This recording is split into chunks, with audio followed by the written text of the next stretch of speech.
The crystal ballroom of the Riverside Country Club had been dressed for spectacle, and tonight it glowed like something out of a dream. Crystal chandeliers shimmered overhead, scattering golden light across polished floors and tables dressed in spotless white linen. Silver cutlery gleamed, tall centerpieces overflowed with roses, and servers in crisp black and white uniforms wove gracefully through the crowd, carrying trays of champagne and delicate hors d'oeuvres. Laughter and polite chatter rose like a steady hum beneath the grandeur of the room. It wasn't just any evening, it was a milestone.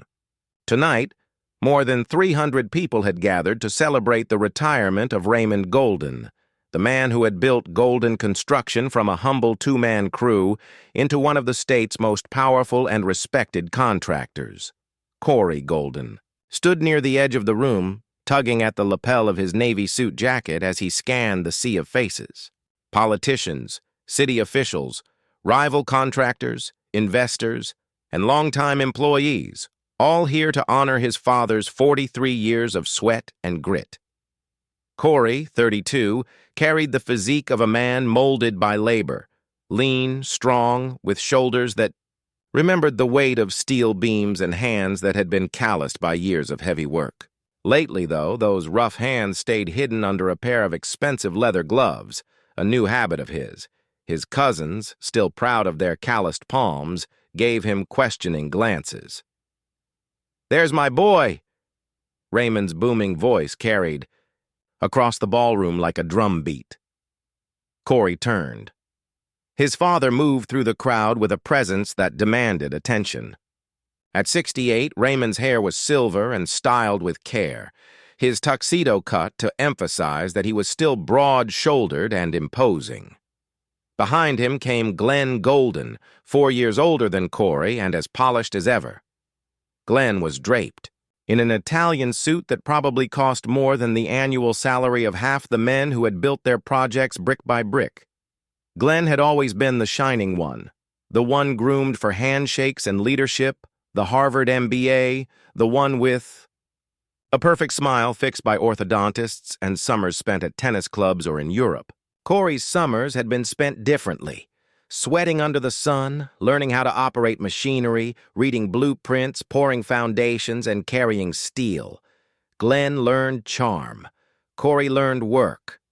"Dad, this is incredible," Glenn said smoothly, gesturing to the elaborate spread around them. "The company really outdid itself tonight." Raymond beamed, clearly proud. Nothing but the best for this evening. 43 years of blood, sweat, and concrete deserve nothing. Less than a king's send-off. Corey gave a polite nod, though he couldn't help but notice how his father's eyes lingered on Glenn, and only briefly, almost by obligation, on him. It had always been that way. Glenn, the heir apparent. Corey, the workhorse. Raymond's tone shifted. "Speaking of the company," he said, his voice now carrying a weight that silenced the tables nearest them. "I suppose now is as good a time as any to make the announcement everyone has been waiting for." The air seemed to pause. Word spread quickly across the ballroom as conversations trailed off. Raymond, with his sons flanking him, made his way toward the small stage at the front. By the time he stepped up to the microphone, the room was hushed and expectant. "Ladies and gentlemen," Raymond began, his voice echoing with practiced confidence, "thank you for joining me tonight. Golden Construction has been my life's work, built from nothing into something I think we can all agree is special." Applause rippled across the hall. Corey's eyes scanned the crowd until they landed on Warren Trevino, a tall, distinguished man in his 50s who had been one of the company's most important investors for more than a decade. Warren gave Corey a subtle nod, a gesture so slight it could have been missed, but Corey caught it. Raymond continued. "But every empire needs an emperor, and truth be told, I am too old, too tired to keep wearing that crown, which is why, effective. Immediately, I am proud to announce that my son, Glenn, will be taking over as CEO of Golden Construction." The room erupted. Applause thundered, rising to the chandeliers. Glenn stepped forward with his dazzling, camera-ready smile. He shook his father's hand as Raymond presented him with a symbolic set of golden keys, the keys to the company fleet. But far more than that, the keys to the kingdom itself.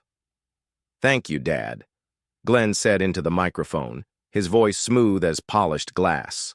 "I promise to honor the golden legacy and lead this company to even greater heights than you ever dreamed." More applause, cheers, clinking glasses. Corey joined in, clapping carefully, his face neutral.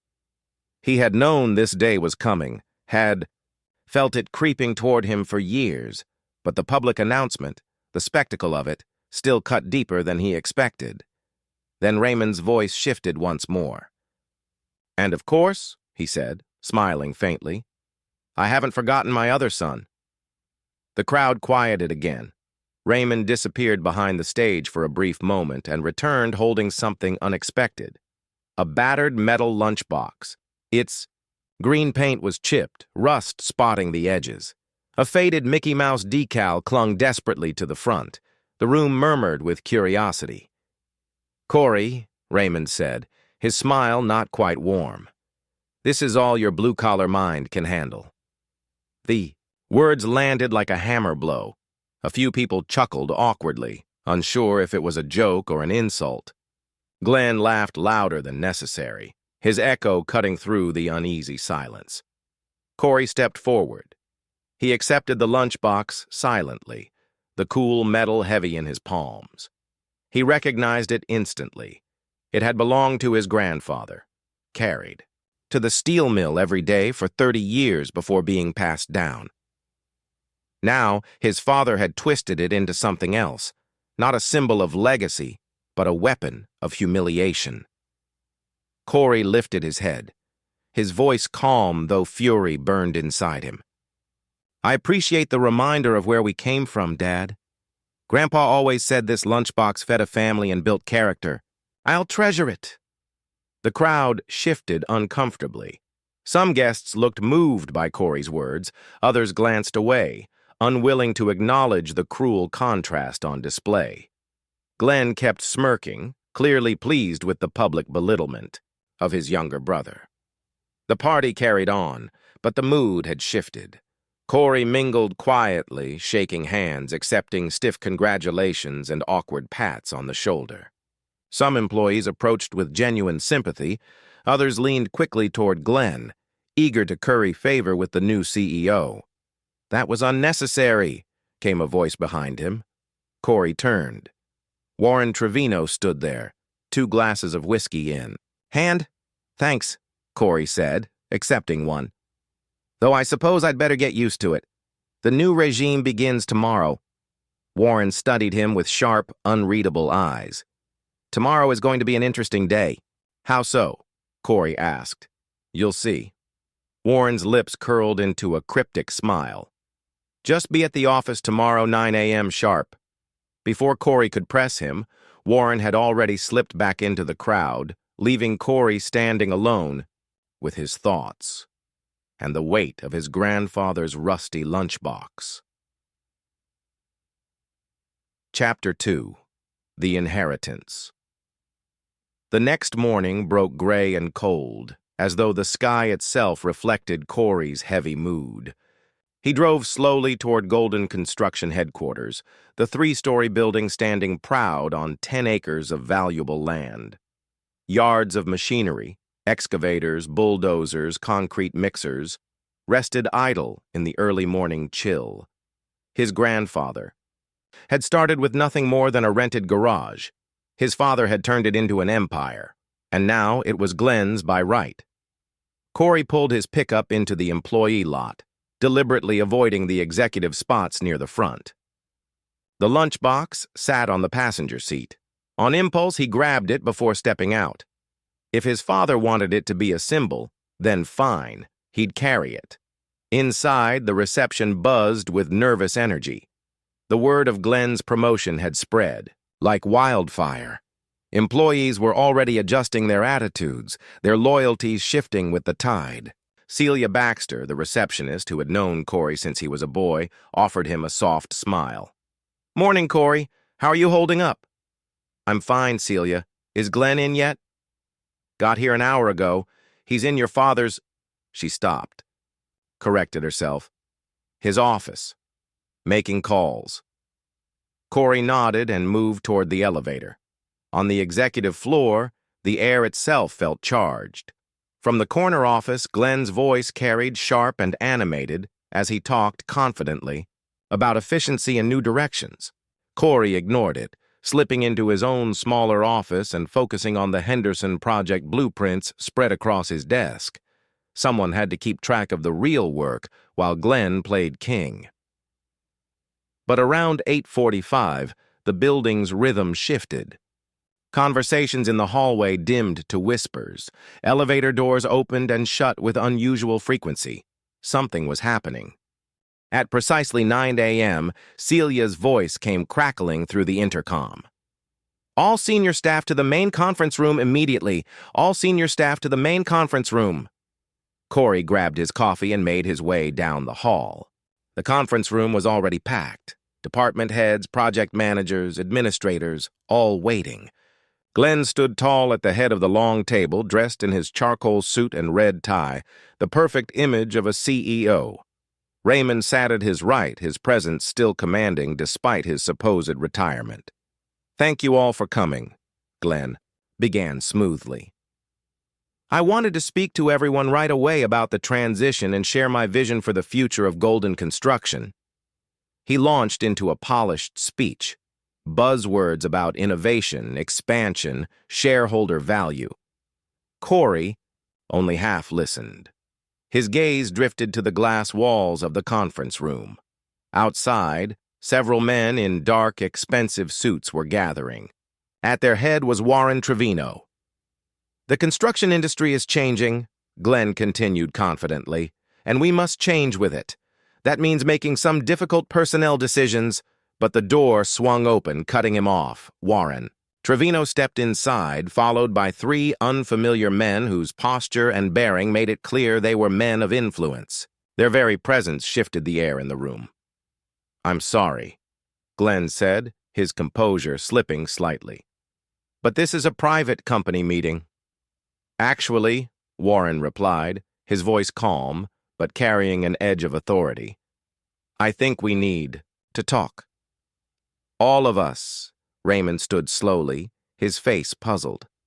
"Warren, what's this about? If you want to discuss the Meridian project, we could have scheduled—" "This isn't about Meridian," Warren interrupted. "This is about the future of Golden Construction, and some long overdue truths." The room fell silent. Glenn's confidence was visibly wavering as he tried to regain control of the situation. "I don't understand," Glenn said. "We can discuss any concerns you have, but right now I'm conducting a meeting with my staff." "Your staff?" Warren's eyebrows rose. "That's interesting because according to my records, you don't actually have any staff." The silence stretched taut. Raymond's face was turning red, either from confusion or anger. "What the hell are you talking about?" Raymond demanded. Warren reached into his briefcase and withdrew a thick folder. "I'm talking about the fact that, as of 6 months ago, Golden Construction has been a wholly owned subsidiary of Trevino Holdings, which means he turned to look directly at Corey. You've all been working for my boss." Every eye in the room turned to Corey, who was still holding his coffee cup with apparent calm. The rusty lunchbox sat on the table in front of him, suddenly seamless like a humiliation and more like a prop in an elaborate performance. "Boss Warren continued, addressing Corey directly. "Your lunchbox?" The question hung in the air like a challenge. Glenn's mouth was opening and closing like a fish out of water. Raymond looked like he'd been struck by lightning. Corey sat down his coffee cup and slowly opened the rusty lunchbox. Inside, nestled in a molded interior where his grandfather's thermos once sat, was a single document. He withdrew it and unfolded it carefully, his movements deliberate and measured. "These," Corey said quietly, "are the articles of incorporation for Golden Holdings LLC filed 6 months ago with the State Business Registry. Sole owner and CEO Corey Golden." He looked up at his father, whose face had gone completely ashen. The lunchbox reminded me where I came from, Dad, but I never forgot where I was going. Chapter 3. The Revelation. The conference room erupted in whispers and stunned murmurs as the implications of Corey's revelation sank in. Raymond Golden, the man who had built Golden Construction from nothing, was staring at his younger son as if seeing him for the first time. "That's impossible," Glenn stammered, his CEO confidence crumbling. "You can't own the company." "Dad just gave me the keys." "For the company vehicles," Corey said mildly, still seated while everyone else seemed frozen in place, "which are now assets of Golden Holdings LLC along with everything else." Warren Trevino moved to stand beside Corey, his presence lending weight to the impossible claim. "Perhaps I should explain how he got here." He gestured to one of his companions, a lean man with silver hair, who stepped forward with another briefcase. "This is Sidney Mayo, my attorney. 6 months ago, Golden Construction faced a significant cash flow crisis. The Meridian project had cost overruns. The Henderson job was delayed due to permit issues, and 3 major clients were threatening to pull out due to quality concerns." Raymond's face grew even paler. "These were details that have been kept quiet, known only to the senior management team. Mr. Golden Sr. approached us for emergency funding," Sidney continued. "The amount required was substantial, enough to keep the company solvent and maintain all current contracts. However, our terms were non-negotiable." Glenn found his voice. "What terms?" Dad never mentioned any loan conditions because Corey said, standing slowly. He didn't know who he was really borrowing from. The room was completely silent now, every person hanging on each word. 6 months ago, Corey continued, Trevino Holdings received an acquisition proposal from a previously unknown entity called Golden Holdings LLC. The proposal was comprehensive, well-researched, and backed by significant capital. Reserves, War nodded. The proposal was so impressive that we agreed to facilitate the acquisition rather than make a traditional loan in exchange for immediate cash infusion to save Golden Construction from bankruptcy. Ownership would transfer to Golden Holdings LLC, but "That's fraud," Glenn exploded. "You can't just steal a company." "Nothing was stolen," Sidney Mayo interjected, producing a thick legal document. "Mr. Raymond Golden signed this acquisition agreement 6 months ago, all legal and properly notarized." Raymond's hands shook as he reached for the document. His eyes scanned the pages, his face growing more ashen with each paragraph. "I remember this," he said slowly, "but you said it was a loan agreement. Complex terms, but just a loan to get us through the rough patch." "You signed what was in front of you," Warren said without emotion. "The document clearly states the terms of acquisition. Your attorneys should have advised you to read more carefully." "My attorneys?" Raymond looked up sharply. "You recommended the legal firm, so they specialized in construction industry financing." "They do." Sidney smiled slightly. "They also happen to be subsidiaries of Golden Holdings LLC. The trap had been perfectly constructed, and Raymond Golden was only now seeing its full scope." Corey watched his father's face cycle through confusion, realization, and finally rage. "You!" Raymond said, his voice low and dangerous as he turned to Corey. "You did this! You've been planning this for 8 years!" Corey confirmed. "Ever since he passed me over for the Henderson project management position. Because Glenn needed leadership experience, he moved around the table, his calm demeanor more unsettling than any show of anger would have been. Ever since you told the Riverside Bank Loan Committee that I wasn't executive material. Ever since you introduced me to potential clients as my son who handles the manual labor." With each revelation, Raymond's expression grew more stricken. These were private moments, conversations he'd thought were forgotten. While Glenn was getting his MBA and learning to play golf with clients, Corey continued, "I was learning the real business. I worked nights and weekends for other contractors. I studied every aspect of construction management, not just the parts you thought I could handle." Glenn tried to interject. "Cy, this is insane. We're family. Family? Corey's laugh was cold. When did you last treat me like family? When you took credit for the Morrison design modifications that saved the project? When you blamed me for the cement delivery delays that were actually your scheduling errors? Or maybe yesterday when you laughed while Dad publicly humiliated me? The room was watching this family destruction with the horrified fascination of witnesses to a car accident. Celia Baxter had tears in her eyes. Several of the project managers who had worked closely with Corey over the years were nodding slightly, recognizing the truth in his words. Over the past 8 years, Corey continued, I built my own company, started small weekend jobs, residential repairs, small commercial projects, but I was careful. I studied our client base, our suppliers, our competition, identified every weakness in Golden Construction's operation. Warren picked up the narrative. When Corey approached us 2 years ago with his analysis of Golden Construction's vulnerabilities, we were impressed. He had documented every inefficiency, every lost opportunity, every questionable decision that had put the company at risk. You've been sabotaging us, Glenn accused. I've been documenting your failures, Corey corrected.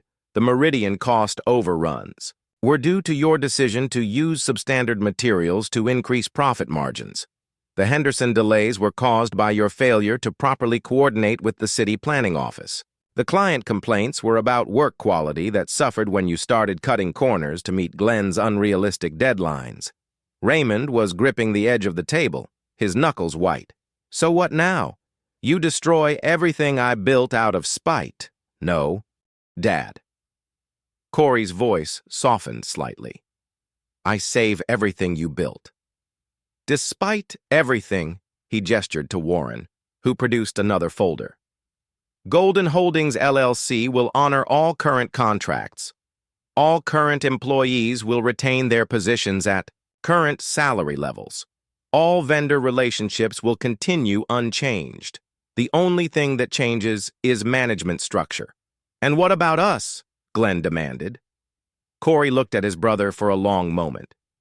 You have 2 choices. You can stay on as a project coordinator under my supervision, learning the business from the ground up the way I did, or you can leave with a severance package and try to build something of your own. And me? Raymond asked quietly. You built something remarkable, Dad. I want you to stay on as a consultant. Your knowledge and relationships are valuable, but the days of playing favorites and dismissing people based on their perceived social class are over. The old man looked around the room at the faces staring back at him. Some sympathetic, others calculating, all waiting to see how he would respond to his world being turned upside down. The lunchbox, he said finally. You planned that too. Corey picked up the rusty metal box, running his fingers over its battered surface. Grandpa carried this every day for 30 years. He fed a family and built character, just like I said. But he also built something more important. He built respect. He earned it by showing up, doing the work, and treating people fairly. He looked directly at his father. That's what I've been doing for 8 years while you and Glenn were playing executive. And now, finally, I get to build something worthy of this lunchbox. The room remained silent as the magnitude of the reversal sank in. In less than 24 hours, Corey Golden had gone from the dismissed younger son to the owner of everything his family had built. And from the expressions on faces around the room, it was clear that many of the employees were not entirely surprised by this turn of events. The blue-collar mind his father had dismissed had just outmaneuvered them all. Chapter 4. The Foundation.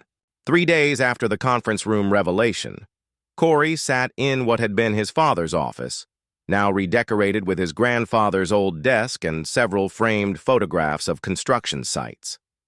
The executive chair felt strange beneath him, but he was adapting quickly to his new role. A knock on the door interrupted his review of the quarterly financial reports. Come in. Celia Baxter entered, carrying a steaming cup of coffee and a concerned expression. Mr. Golden, Corey, there's someone here to see you. She says it's personal. Who is it? Dawn Fitzpatrick.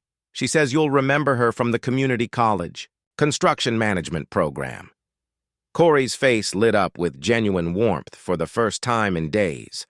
Dawn, of course, sent her in. Dawn Fitzpatrick had been one of only 3 women in their construction management certification program 8 years ago. While Corey had been working to prove himself worthy of his family's business, Dawn had been fighting to break into an industry that still viewed women with skepticism. She entered the office looking every inch the successful contractor in her well-fitted jeans, steel-toed boots, and company polo shirt. Her auburn hair was pulled back in a practical ponytail, and her handshake was firm when she crossed the room to greet him. "Corey Golden, CEO," she said with a grin. "I have to admit, when I heard the news, I thought someone was pulling my leg." "Probably not the reaction most people are having," Corey replied, gesturing for her to take a seat. "What brings you here?" Dawn's expression grew more serious. "I run Fitzpatrick Electrical now. We've been trying to get on Golden Construction's approved contractor list for 3 years, and every time I submitted a bid, it got rejected. Usually with some variation of not what we're looking for or doesn't meet company standards. But funny thing, I've been getting contracts with every other major construction company in the region."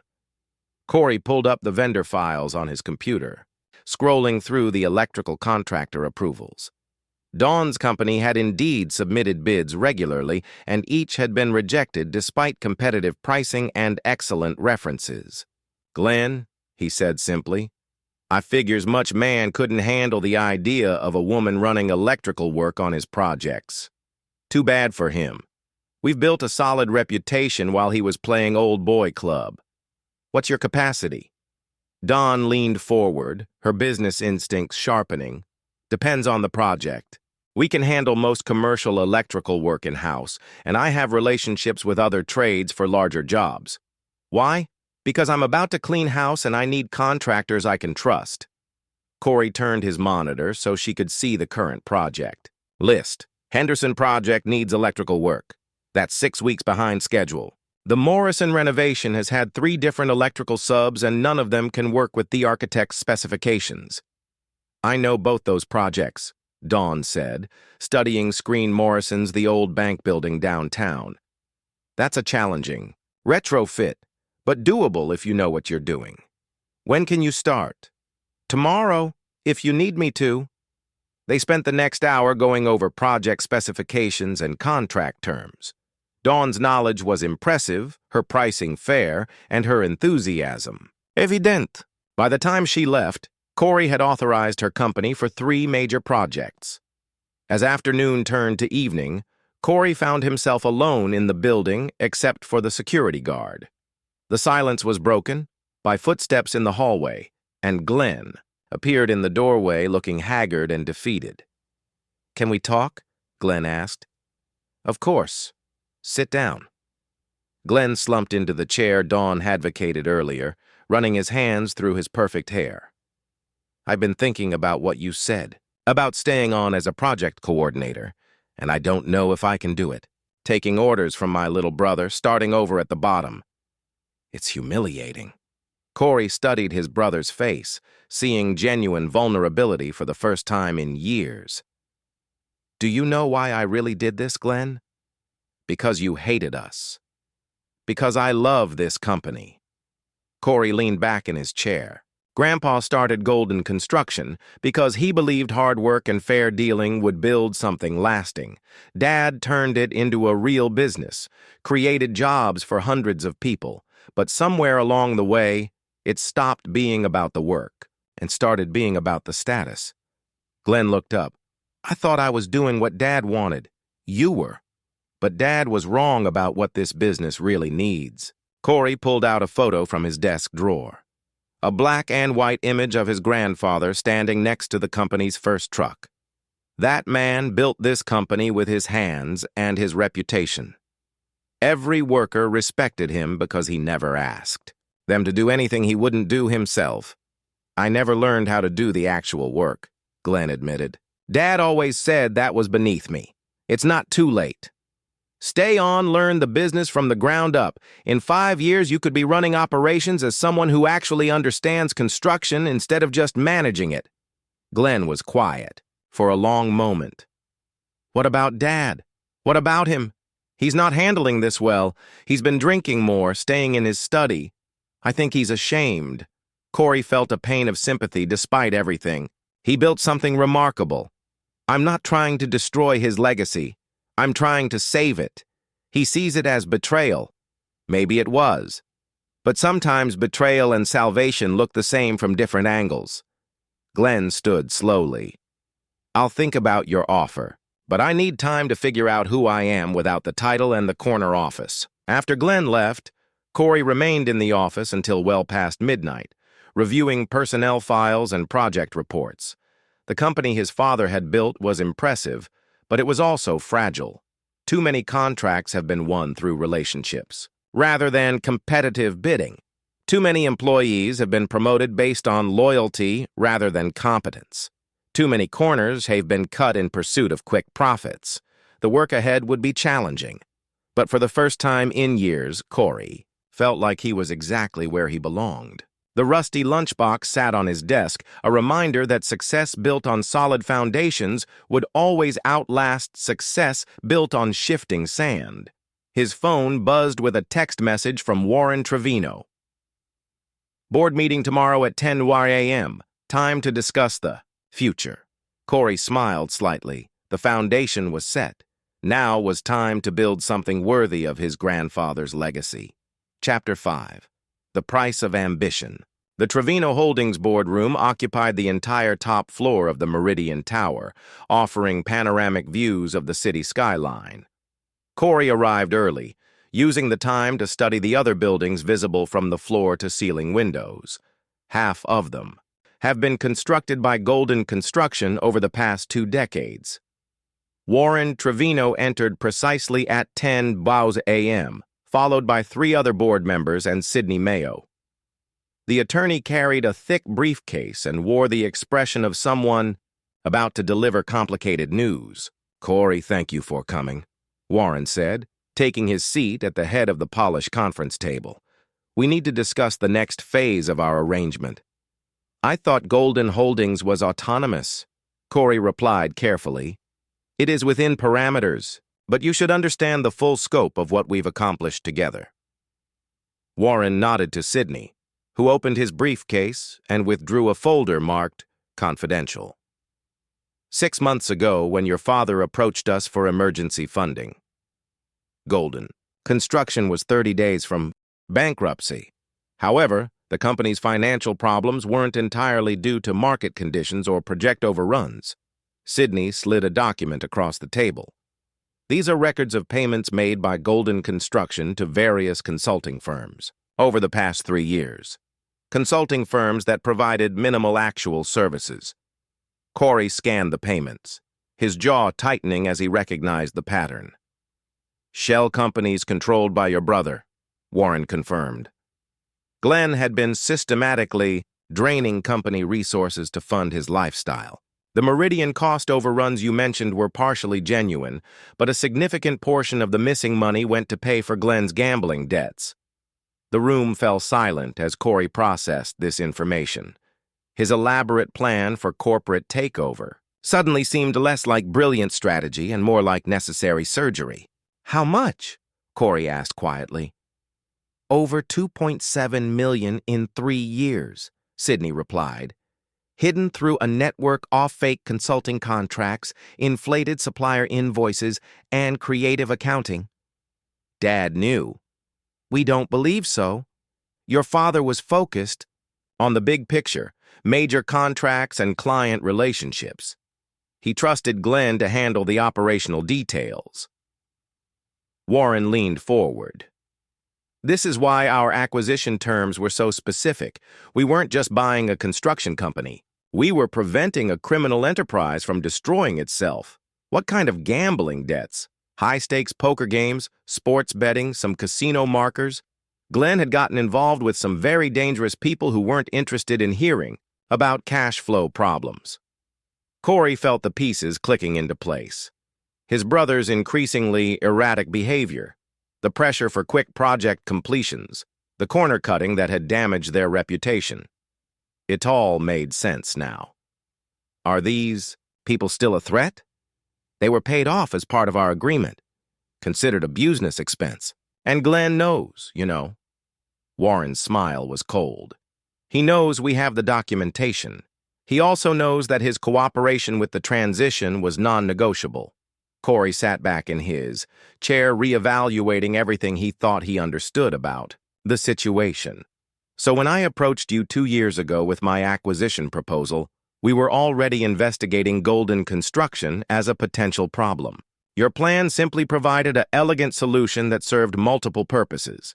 And now you run a clean company with no hidden debts and no criminal exposure, but you also owe us more than just the original acquisition price. Sydney produced another document. The total cost of cleaning up Glenn's mess, plus our consulting fees and risk premium, comes to an additional $4.2 million to be paid. How? 50% of Golden Holdings' profits for the next 5 years, after which you'll own the company outright, with no further obligations. It was a steep price, but Corey realized he had little choice. Without Warren's intervention, there would have been no company left to acquire. I accept, he said simply. Excellent. There is one more matter. Warren's expression grew, more serious. Glenn's gambling wasn't his only problem. He's also been having an affair with Alexandria Wilkerson, who happens to be married to one of our major clients. Corey recognized the name. Wilkerson Industries was one of the largest property development companies in the state, responsible for millions of dollars in annual construction contracts. How major a problem is this? Potentially catastrophic. Marcus. Wilkerson is not known for his forgiving nature, and his wife is not known for her discretion. If this becomes public knowledge, it could destroy business relationships that took decades to build. What do you recommend? Glenn needs to disappear for a while. Extended vacation, sudden career change, whatever story works. But he cannot remain in a position where his personal problems can damage the business. Corey nodded slowly. I'll handle it. There's one more thing, Sydney added. We've been monitoring Glenn's communications. He's been in contact with several employees trying to undermine your authority. Claims you've stolen the company through fraud. That's the rightful heir. Who? 3 project managers, 2 office administrators, and your head accountant. Corey felt a flash of anger but kept his voice level. Evidence. Sydney slid another folder across the table. Email records, recorded phone calls, text messages, everything you need to clean house completely. As the meeting concluded and documents were signed, Corey found himself with a much clearer picture of what he'd inherited. Golden Construction wasn't just a family business with hurt feelings. It was a company on the brink of criminal exposure, with an executive who had been systematically looting the business and a network of employees whose loyalty was questionable. The drive back to the office gave him time to plan his next moves. By the time he reached the Golden Construction parking lot, he knew exactly what needed to be done. The blue-collar mind his father had dismissed was about to demonstrate just how decisive executive action could be. Chapter 6. The Cleaning. Corey spent the weekend reviewing every piece of evidence Warren's people had provided. The scope of Glenn's financial misconduct was staggering, but the employee disloyalty was what hurt most. People he'd worked alongside for years have been quietly undermining him based on Glenn's poison. Monday morning, he called an emergency staff meeting for 10 a.m. Unlike the previous week's gathering, this one was limited to essential personnel, only department heads, project managers, and senior administrators. As people filed into the conference room, the tension was palpable. Glenn was notably absent, as were several others. "Thank you all for coming," Corey began, standing at the head of the table with a now familiar folders containing documentation of various misconduct. Over the past week, I've been conducting a comprehensive review of company operations. What I found requires immediate action. He looked around the room, making a contact with each person. Some met his gaze steadily, others looked uncomfortable. First, I want to address the rumors some of you may have heard about the legitimacy of my position as owner of this company. All documents are properly filed and legally binding. Any employee who has questions about company ownership or management structure should direct those questions to me personally, rather than spreading speculation. A few people shifted in their seats. Chuck Buckley, one of the project managers, raised his hand. Corey, there's been talk about the future of the company. Some people are worried about job security. Job security depends on job performance and company loyalty, Corey replied evenly, which brings me to the second item on today's agenda. He opened the first folder and withdrew several printed emails. Last week, someone has been contacting employees with alternative versions of recent events. These communications contain false information about company finances, legal standing, and management decisions. The room grew very quiet. Floyd Levy, Corey said, looking directly at one of the project managers. Would you like to explain why you've been telling subcontractors that my ownership of the company is temporary? Floyd's face flushed red. I was just trying to maintain stability during the transition by spreading lies. Corey placed a printed email on the table. This message sent from your company email account claims that Glenn remains the real CEO and that I'm merely a figurehead. It also suggests that contractors should be cautious about signing new agreements. I never. The IT department has complete records, Floyd, including the message where you told Morrison Electric that payment on their current invoice might be delayed due to management instability. Floyd looked around the room for support, finding none. His shoulders sag in defeat. Clean out your office. Your final paycheck will be available this afternoon. You can't fire me for expressing concerns. I can fire you for deliberately damaging business relationships with false information. Security will escort you out. Corey turned to his next target. Vince Manning, you've been equally creative in your communications with city planning officials. The senior project coordinator went pale. Corey, listen. I'm listening to your voicemail to Planning Commissioner Harris where you suggested that Golden Construction might not be able to complete the Henderson project due to internal turmoil, a project that is currently on schedule and under budget. Vince stood up abruptly. This is a witch hunt. This is accountability. Clean out your office. 2 down, 1 to go. Jan Schroeder, Corey said, addressing the head accountant who had been with the company for 15 years. Your situation is the most disappointing. Jan's face was ashen. She had always been one of Corey's most trusted colleagues. You've been providing Glenn with confidential financial information for the past 6 months, information he's been using to undermine confidence in company stability. He said he needed it for the transition planning. He used it to try to convince clients and employees that I was financially unqualified to run the company. Corey placed another document on the table. This analysis prepared by you at Glenn's request project's business failure within 6 months under my leadership. It's based on deliberately pessimistic assumptions and excludes positive indicators. Jan is crying now. Sigh, please. I got kids, a mortgage.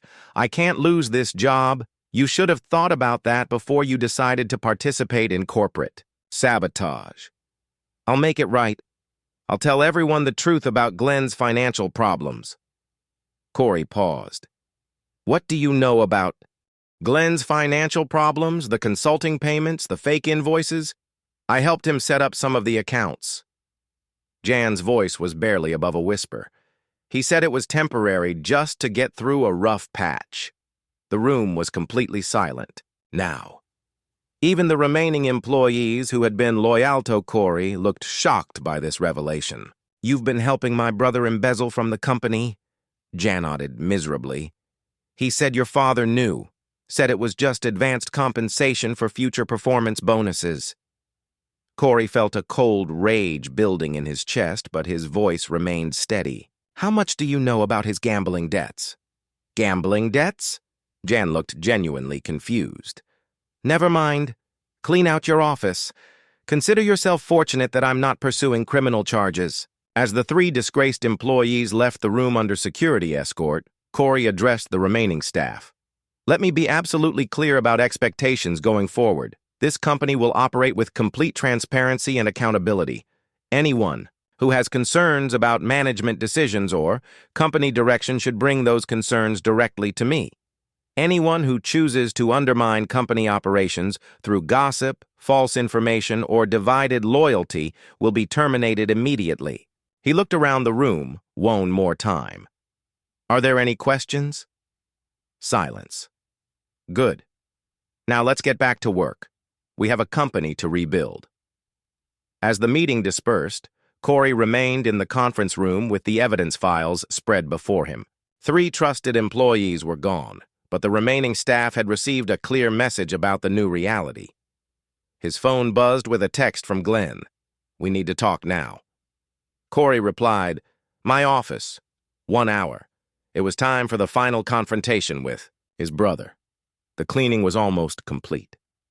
Chapter 7. The Confrontation. Glenn arrived at the office looking like he hadn't slept in days. His usually perfect appearance was disheveled.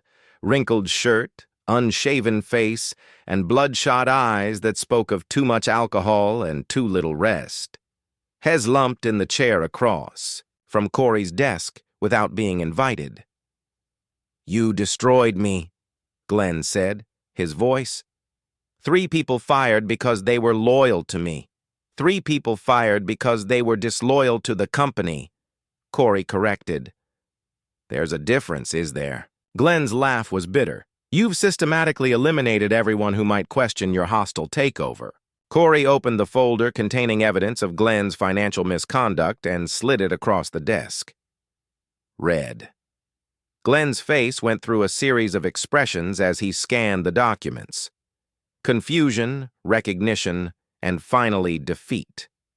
"How long have you known? Warren's people provided the evidence last week, but I suspected something was wrong for months. The project delays, the cash flow problems, your increasing desperation to close deals quickly." Glenn closed the folder and leaned back in his chair. "So, what now? You turn me over to the police. That depends on you. What do you want?" Corey pulled out another document, a plane ticket and passport. "There's a construction project in New Zealand that needs someone with your education and language skills. It's a 2-year contract, good pay, and fair enough away from here that your personal problems won't follow you." "Glenn, stare at the ticket. You're exiling me. I'm giving you a chance to start over. Clean slate, no criminal charges, and a reference letter that focuses on your strengths rather than your mistakes. And if I refuse, then we discuss your embezzlement with the district attorney, along with your gambling debts, your affair with Alexandria Wilkerson, and your attempts to sabotage the company after the ownership transfer." Glenn picked up the plane ticket, studying the departure date. "Tomorrow, the plane leaves at 6 p.m. I'll drive you to the airport myself. What about Alexandria?" "That's between you and her, but Marcus Wilkerson can never find out about the affair. And you can never contact her again ever." Glenn nodded slowly. "And Dad doesn't know about the money you stole.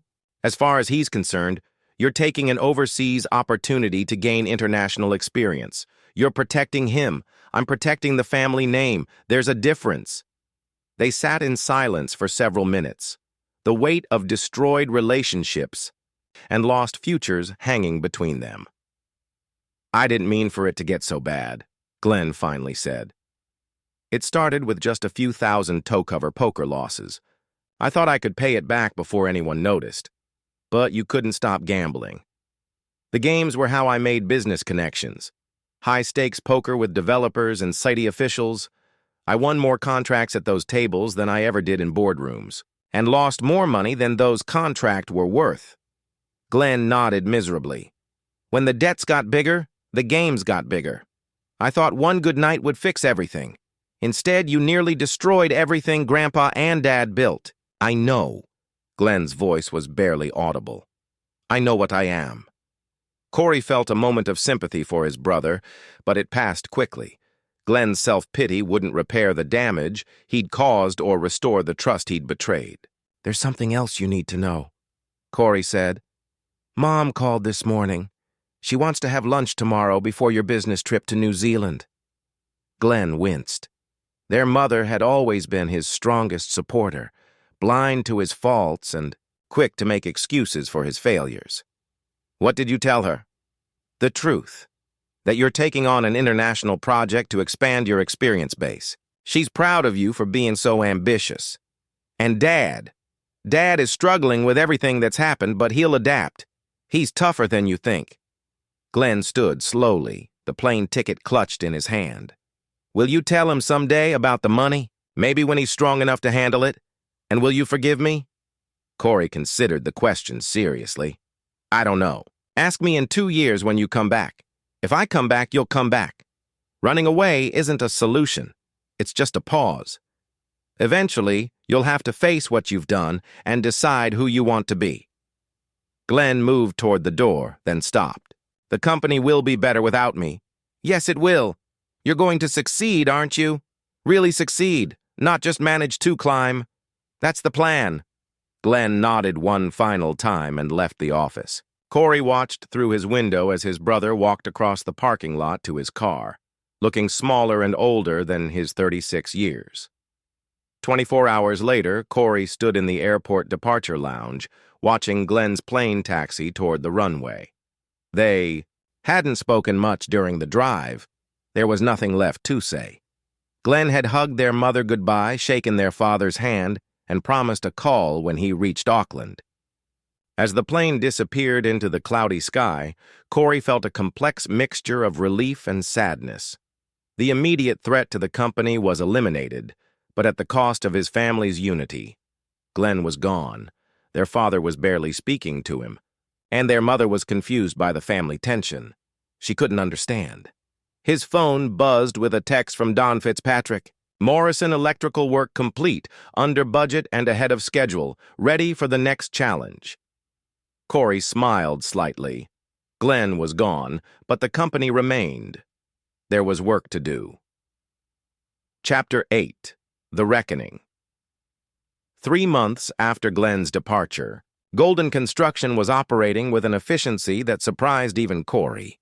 The Morrison project had finished 2 weeks early and significantly under budget, thanks largely to Don Fitzpatrick's electrical work and a new approach to subcontractor management. The Henderson Hotel renovation was proceeding smoothly, and 2 new major contracts have been signed, but success in business hadn't translated to peace at home. Raymond Golden sat in his study most evenings, now nursing whiskey and staring at old photographs of the company's early days. He spoke to Corey only when necessary, their conversations limited to brief exchanges about business matters. The man who had once commanded every room he entered now seemed diminished. Age beyond his years. On a rainy Thursday evening, Corey finally decided to address the elephant in the room. He found his father in the study as expected, with a half-empty glass and a photo album open to pictures from Glenn's college graduation. "Dad, we need to talk." Raymond looked up with bloodshot eyes. "About what?" "About the fact that you haven't spoken to me in 3 months except to argue about vendor contracts. What's to discuss? You got what you wanted. You own the company. You exiled your brother. And you made it clear that my opinion doesn't matter." Corey sat down in the leather chair across from his father's desk. "Your opinion matters, but your resentment is poisoning everything we're trying to build." "Bill." Raymond's laugh was harsh. "You're not building anything. You're just managing the pieces of what I built after you stole it from under me. I saved it from bankruptcy. You could have come to me. We could have worked together to solve the financial problems. Could we?" Corey leaned forward. "When did you ever ask for my input on major decisions? When did you ever treat me as anything more than manual labor with a college degree?" Raymond was silent. His jaw working. Ash processed the accusation. "The Riverside Bank Loan Committee," Corey continued. "Remember what you told them when they asked about succession planning? You said Glenn was executive material and I was better suited for hands-on work. You said I didn't have the vision to run a major operation. You don't understand the pressure I was under. I understand perfectly. I understand that you looked at your two sons and decided one was worthy of respect and the other was useful for heavy lifting. That's not true, isn't it? Corey pulled out his phone and scrolled to a voice recording. This is from Meridian Project kickoff meeting 2 years ago. Raymond's own voice filled the room. Glenn will handle client relations and overall project coordination. Corey will manage the on-site work and deal with the trade contractors. It's important to match people's skills with appropriate responsibilities. Raymond's face crumpled as he heard his own words. I was trying to use everyone's strengths. You were perpetuating a class system where college degrees mattered more than competence, where appearance mattered more than ability.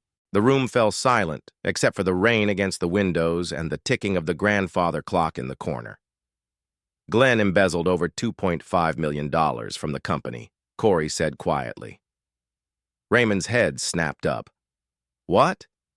Fake consulting contracts, inflated supplier invoices, creative accounting.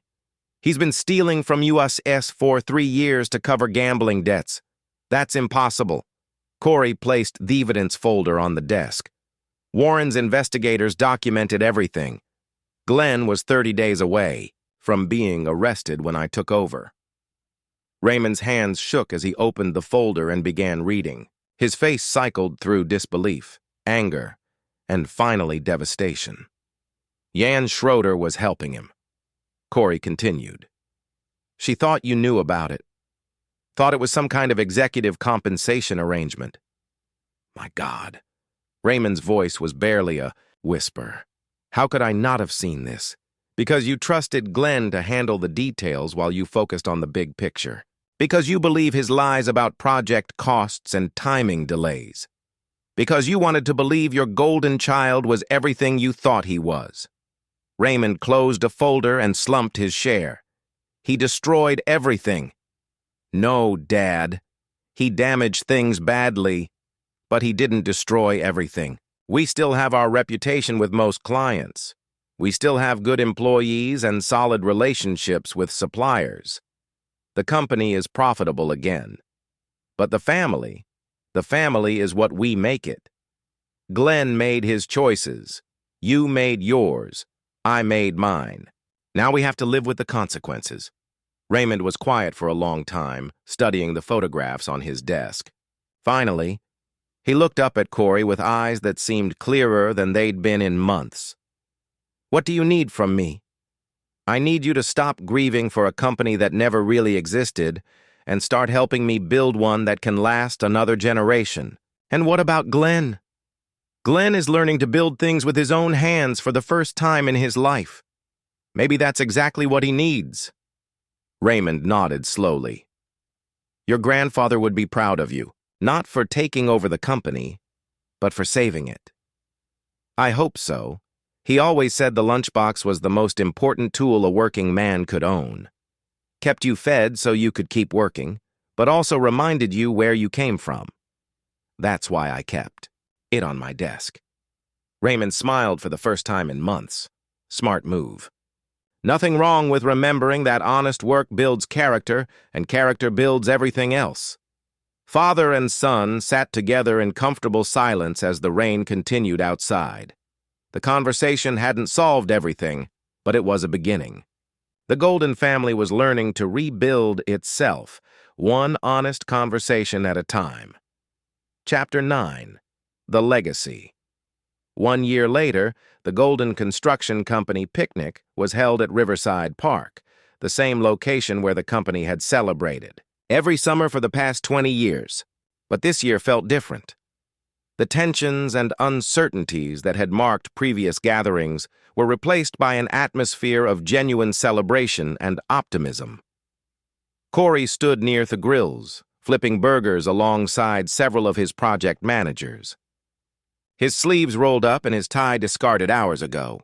Dawn Fitzpatrick's crew had just finished setting up the sound system, while the kids from various employee families ran through the sprinklers on the adjacent field. Boss called out Craig Collier, one of the newer hires.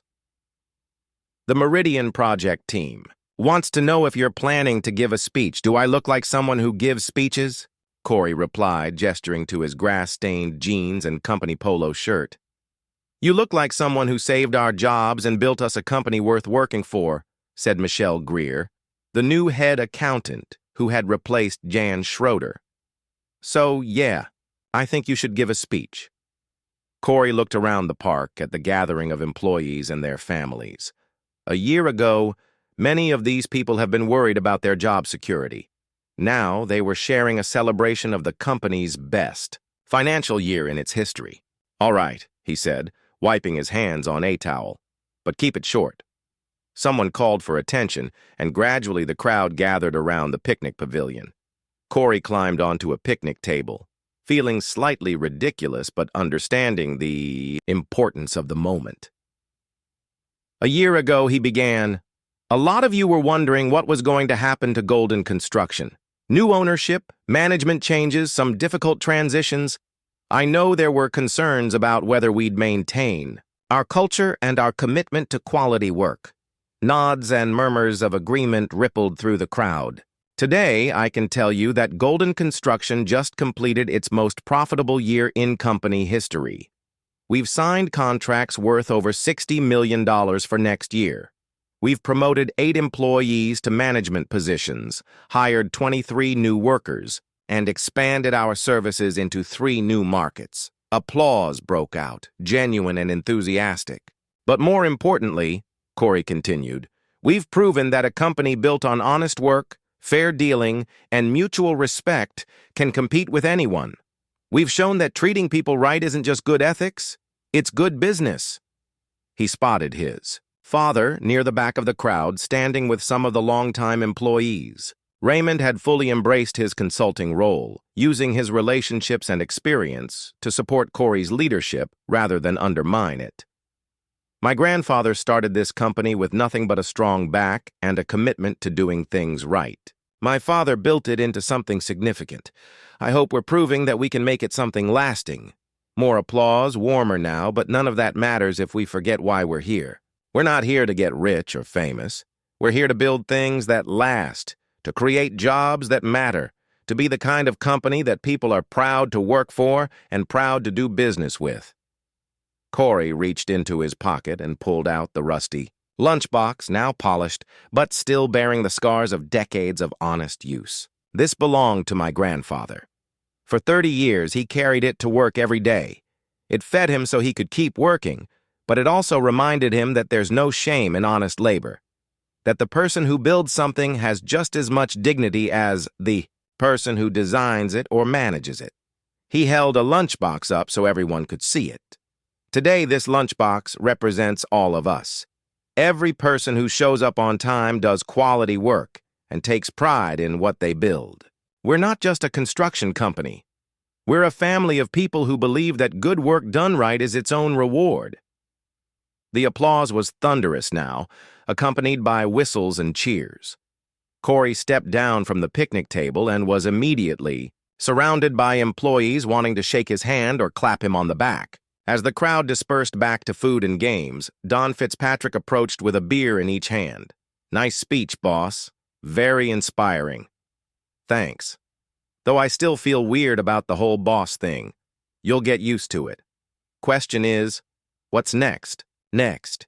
You've saved the company, eliminated the threats, rebuilt the culture. What's your next big challenge?" Corey looked around the park at the families enjoying their day, the employees who trusted him with their livelihoods, the legacy he was, now responsible for protecting and growing. "Honestly, I think the next big challenge is making sure this becomes normal. Making sure what we've built here isn't dependent on any one person or any one decision. Making sure Golden Construction can thrive for another 40 years without needing another dramatic rescue. Boring but important." "Exactly. Turns out the most revolutionary thing you can do in business is just be consistently excellent at the fundamentals." Dawn clinked her beer bottle against his. "To boring excellence, to boring excellence." As the afternoon sun slanted through the park trees, Corey found himself standing with his father near the memorial plaque that honored his grandfather's founding of the company. The old man's name was engraved in simple letters. William Golden, 1925 to 1987, founder and friend. He would have been proud, Raymond said quietly, of the company of his grandson. You saved something he built with his own hands. That matters. We saved it. You and me together? Raymond nodded. Think Glenn will ever come back? Maybe he's got another year on his contract in New Zealand. From his emails, sounds like he's actually learning to do real construction work for the first time in his life, and you take him back. If he's changed, if he's learned that there's no shortcut to earning respect.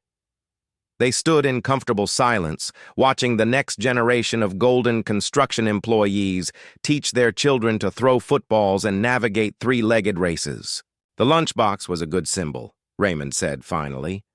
Thanks. But you know what the real symbol is? What's that? Raymond gestured toward the crowd of families enjoying their Sunday afternoon. This people who trust you enough to build their lives around the work you provide. That's the real measure of a successful business. Corey nodded, understanding that his father was right. The rusty lunchbox had been a powerful symbol of humility and hard work. But the true legacy of Golden construction wasn't found in any object. It was found in the lives of the people who depended on the company for their security and their sense of purpose. Asa picnic wounded down and families began loading cars with leftover food and tired children. Corey helped clean up the park.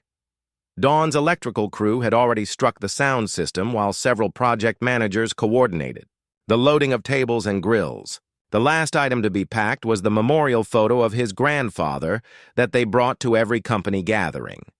Corey studied the black and white image one more time. A young man in work clothes standing proudly next to his first truck. The very embodiment of the American dream achieved through honest effort. Thank you, he said quietly to the photograph before wrapping it carefully in a blanket.